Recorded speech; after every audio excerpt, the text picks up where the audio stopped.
Okay, if you are struggling to feed in hair with knotless braids, then you need to watch this.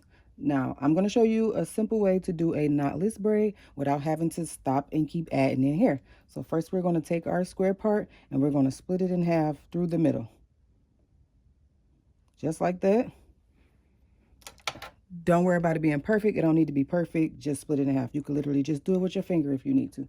Okay, so we're going to take our piece of hair. Now, the size of this hair depends on the size braids you're doing. So you're going to have to trial and error a couple to see what size piece works for you, because it all depends on hair thickness, the size braid you want, and all that. So I'm going to take my piece of hair and I'm going to stick it right here in the middle like this.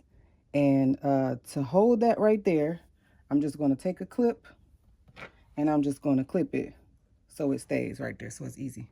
Okay, so I've taken this already and I put a little product on there, just a little gem on the natural hair.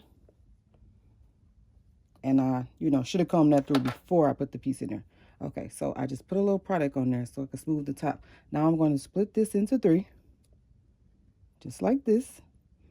And I'm going to just start braiding as if I was doing an individual braid. So I'm going to this left side first, then I go around to the right side. When I go over to this right side, I'm going to take this piece over here and I am going to split it in half, just like that. And then I'm going to grab half of that and then I'm going to pull the other half out the way. So I have half of it in my finger. Now I'm going to keep going around like I'm doing an individual braid. Now once I get to this left side, I'm going to take half of this piece. I'm going to split that in half. And I'm going to put that right in my fingers like that. Now, if it's easier, you could kind of split them apart before you start the braid. Okay, now I'm braiding more and I'm going back to the right side.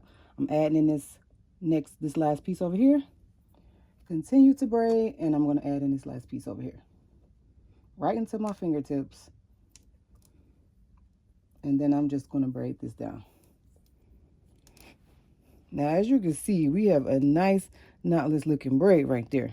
Okay, so, but the thing with this is, we have one piece that's bigger, right? Because we only had like 2 pieces basically. So this side got like 2 and these only got 1. So before we get to braiding all the way down, we want to make sure these are pretty even. That's how we get a nice, consistent, even braid, is when all the pieces are even. So we're going to want to take a little bit off of these and put it with the other pieces.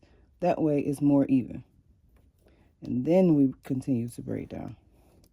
You could take a little jam, rub that on there to smooth your pieces out,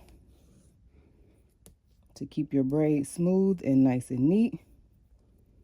If you want to go 1 step further or 2 steps further, you're going to want to tuck that natural hair up under the braid here as much as you can, and that's going to make your braid look even smoother and neater. Is to keep that natural hair tucked back. Like, is this the natural hair?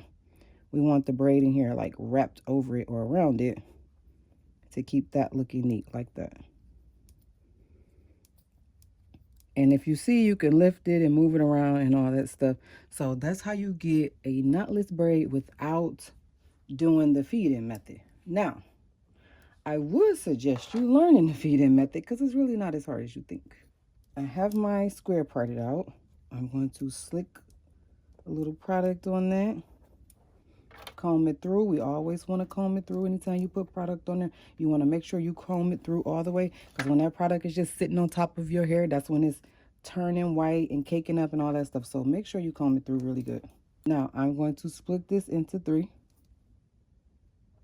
and I'm going to show you how to do the feed-in method. There's 2 ways you could do this. You could do this with your hands facing this way if you are a thumb braider like this, or you can do it thumbs facing down if you braid with your pointer fingers like this. I'm a pointer finger braider, even though I can do both ways. Pointer finger is faster for me. So split this into 3. Like I said, it don't have to be 3 perfect pieces. Just make sure they're pretty even. I don't need no straight part. I'm not about to see that part anyway. Okay, so hold it like you would starting a cornrow, and I'll go over to the left side first. Go around to the right side. Once I get to this right side, I'm putting in my first piece. I have my piece of hair right here.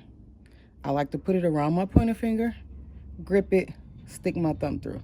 This gives me a good grip and makes it easy for me to slide my piece in.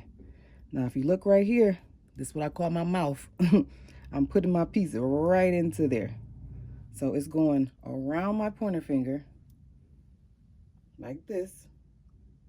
So one piece went into the mouth part, one piece went on top.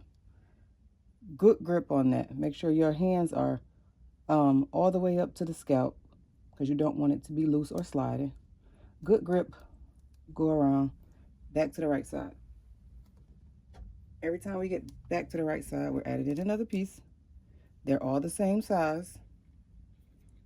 Wrap it around like that. Put it around my pointer finger. One in the middle, one on top. Tight grip. Braid around. Back to the right side again. And I mostly only add in 3 pieces because that makes my braid even. This is the third one. Around the pointer finger and braid down. So I like doing 3 pieces, like I said, because it makes the braid even. So look at this. So adding in 3 pieces, we get like 2 ends in each one. That will make all 3 of our pieces even. So when we braid down, we don't have a lumpy braid or nothing like that. It's smooth because our pieces are even. So once you get those in, you can flip your hands over and braid down the way that you normally would. Whether it's like this or if it's like this, whichever way you braid down.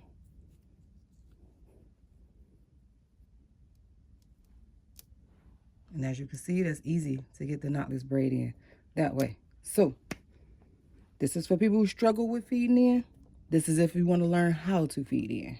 So I have a post in my community tab on my page that says, let me know what you're struggling with, and I'll post a video. So go to that post, let me know what you would like to learn, and I'll make a video for you. Thanks for watching.